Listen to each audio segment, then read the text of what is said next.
April tanggal 28, tahun ke-1944, Laut Sulawesi 60 mil timur laut dari Manado. Di tengah gelombang laut yang bergulung perlahan di bawah matahari tropis, sebuah bayangan baja raksasa bergerak, diam-diam, di bawah permukaan. Di dalamnya, 30 pria angkatan laut Amerika duduk dalam keheningan yang tegang. Kapal itu adalah USS Harder SS-257, kapal selam kelas Gata yang telah lama menjadi momok bagi kapal Jepang di Pasifik. Di ruang kendali, Komandan Samuel Daly, pria berusia 37 tahun dengan wajah keras dan sorot mata tajam, menatap periskop. Kedalaman 60 kaki.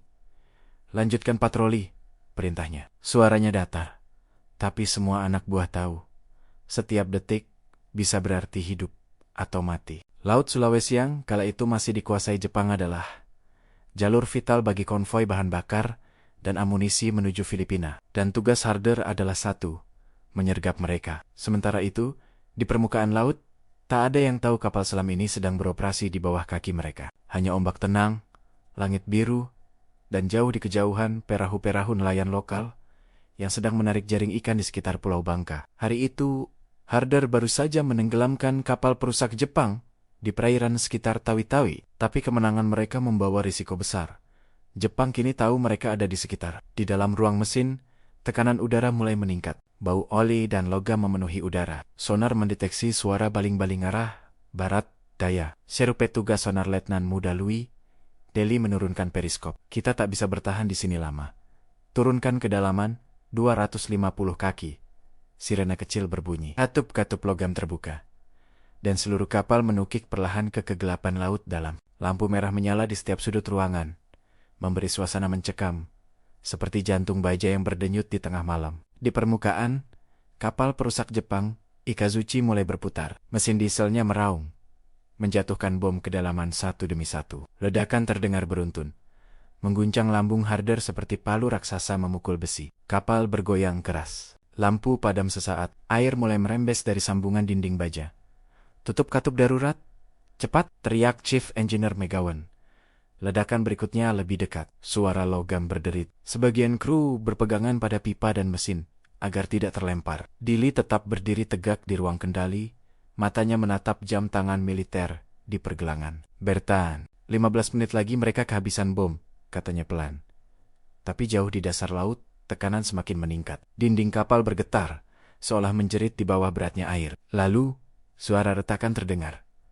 Air masuk deras ke kompartemen belakang. Sekat bocor, kita kehilangan daya, teriak seorang kru. Dalam hitungan detik, lampu-lampu padam seluruhnya.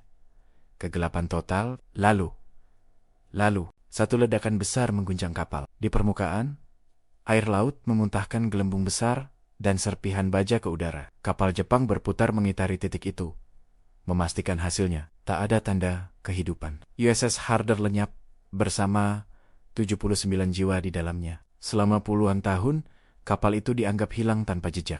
Dalam catatan resmi Angkatan Laut Amerika, USS Harder diduga tenggelam di sekitar Laut Filipina.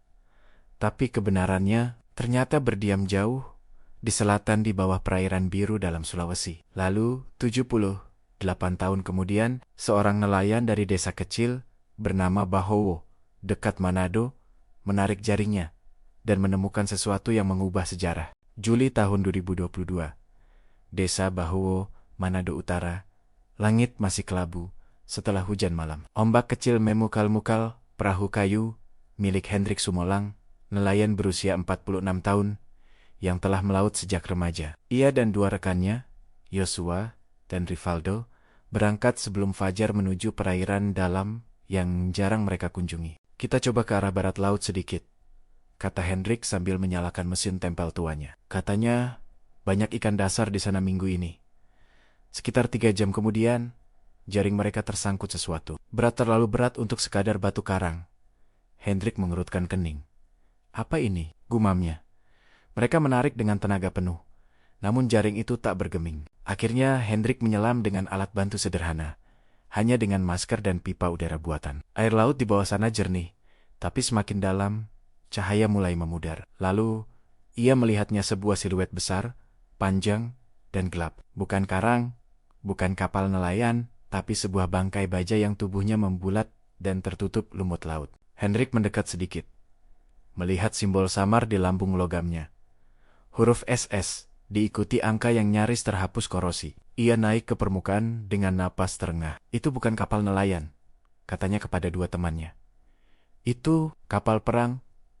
Berita segera menyebar ke seluruh desa. Dalam hitungan hari, tim penyelam dari Manado datang untuk memeriksa lokasi. Koordinatnya menunjukkan kedalaman sekitar 120 meter terlalu dalam untuk penyelam biasa. Pemerintah daerah kemudian menghubungi National Museum of the Pacific War di Amerika Serikat, yang segera mengirim tim eksplorasi laut dalam bekerja sama dengan Indonesia as National Research and Innovation Agency BRIN. Bulan berikutnya, kapal riset Barunajaya ke-8 tiba di lokasi dengan membawa robot bawah laut ROV Remotely Operated Vehicle. Kamera diturunkan perlahan ke kedalaman yang gelap dan sunyi. Semua mata di ruang kendali menatap layar monitor dengan tegang. Perlahan, bentuk logam besar muncul dari kegelapan.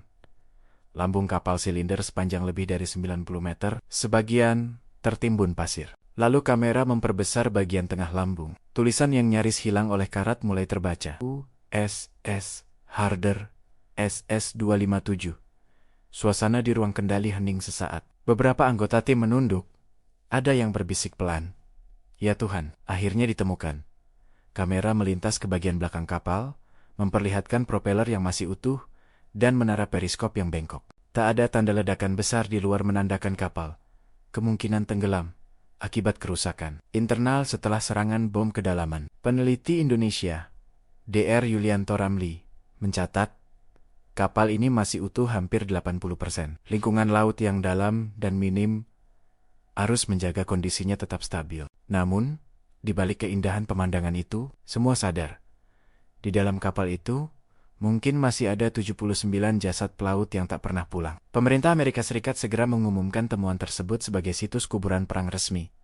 Tidak ada rencana pengangkatan bangkai kapal, sebagai bentuk penghormatan kepada awak yang gugur. Mereka akan dibiarkan beristirahat di tempat terakhir mereka bertugas, ujar perwakilan Angkatan Laut AKS Rear Admiral John Menoni dalam konferensi pers di Washington. Bagi Hendrik dan para nelayan Bahowo, penemuan itu mengubah cara mereka memandang laut. Tempat yang dulu hanya mereka anggap sumber kehidupan, kini menjadi makam raksasa yang menyimpan kisah perang dunia. Setiap kali mereka melaut ke arah barat laut, Hendrik selalu menatap air di atas lokasi itu dengan hening. Sekarang saya tahu, laut ini menyimpan jiwa-jiwa pemberani, katanya pelan. Tapi kisah USS Harder tak hanya berhenti pada penemuan fisiknya. Catatan dan laporan misi kapal itu kemudian dibuka kembali oleh sejarawan militer, mengungkap betapa legendarisnya kapal ini di mata lawan maupun kawan. Musim semi tahun ke-1944, Samudra Pasifik Timur, USS Harder kapal selam kelas Gato dengan nomor lambung SS-257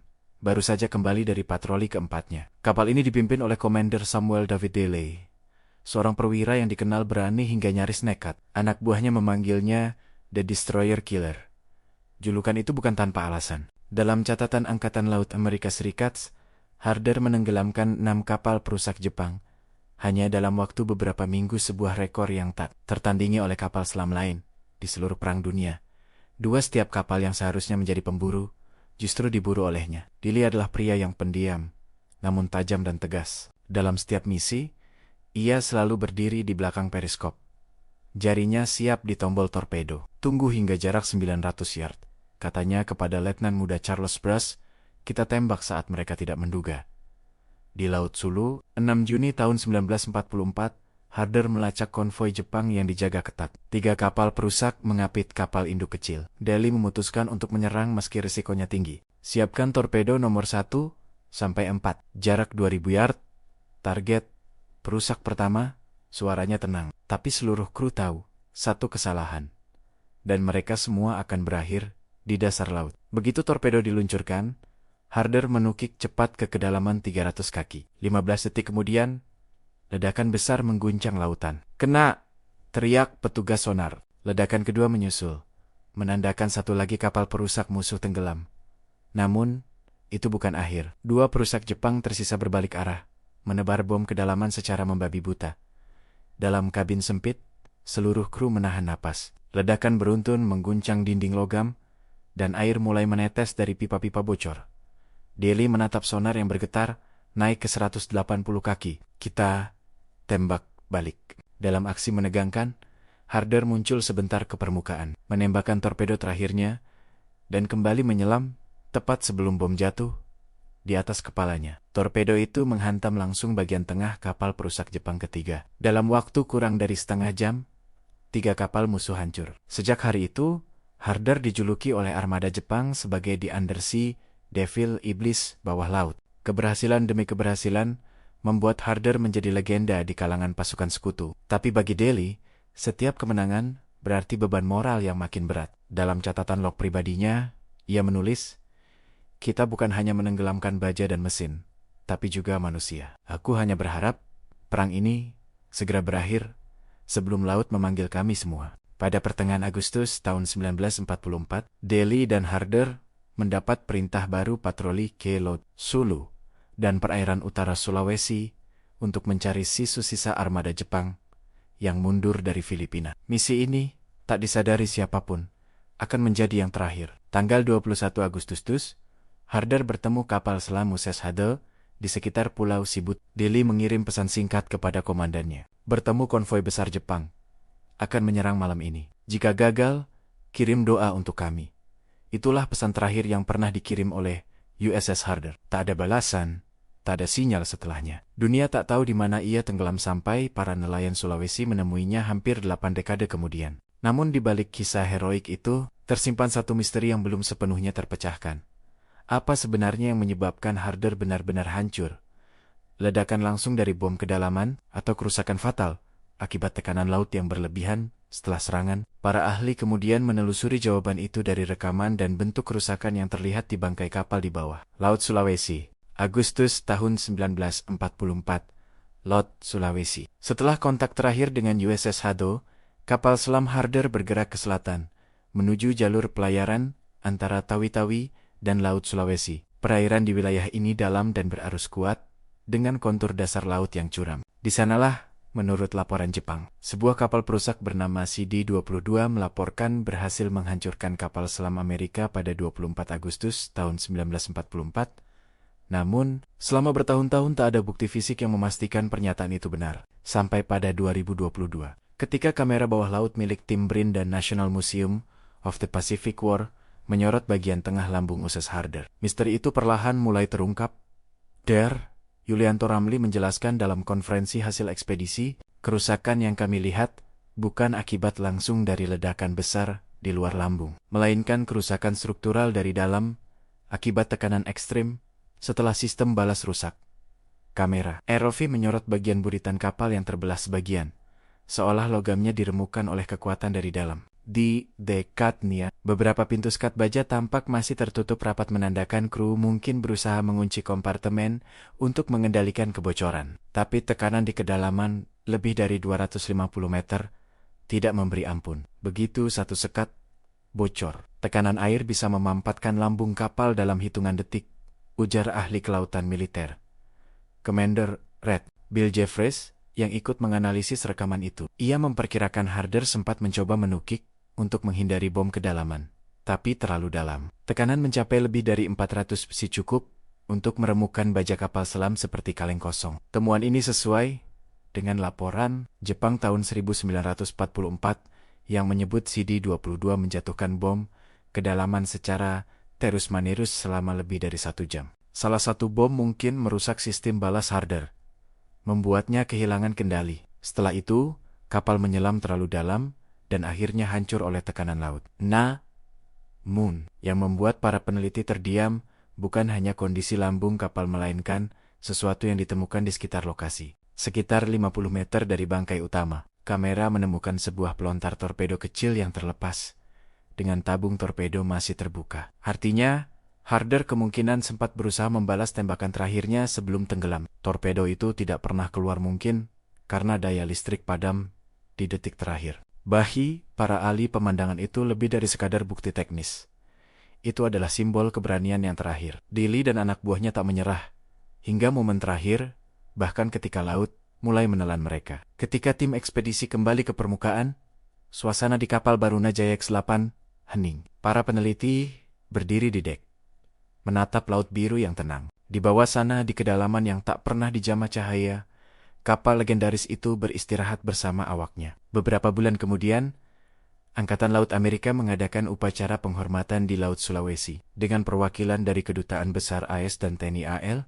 Di tengah upacara, sebuah karangan bunga besar dengan tulisan USS Harder, The Destroyer Killer, diturunkan perlahan ke laut. Bendera Amerika dan Indonesia berkibar berdampingan di dek kapal patroli. Suara doa dibacakan. Semoga arwah mereka beristirahat dalam damai di lautan yang telah mereka jaga. Sementara itu, Hendrik dan para nelayan Bahowo berdiri di tepi pantai, menyaksikan dari kejauhan. Mereka tak menyangka tempat mereka mencari ikan kini menjadi situs sejarah dunia. Kini, kawasan itu dikenal sebagai Harder Reef oleh komunitas penyelam internasional, bukan hanya karena nilai sejarahnya, tapi juga karena keindahan terumbu karang yang tumbuh di sekitar bangkai kapal. Sebuah paradoks indah. Kapal perang yang dulu menebar kehancuran, kini menjadi rumah bagi kehidupan laut yang baru. Laut Sulawesi telah menutup luka masa lalu dengan caranya sendiri. Dan di dasar laut itu, USS Harder tetap diam, menjadi saksi bisu dari keberanian, pengorbanan, dan rahasia yang perlahan disingkap waktu.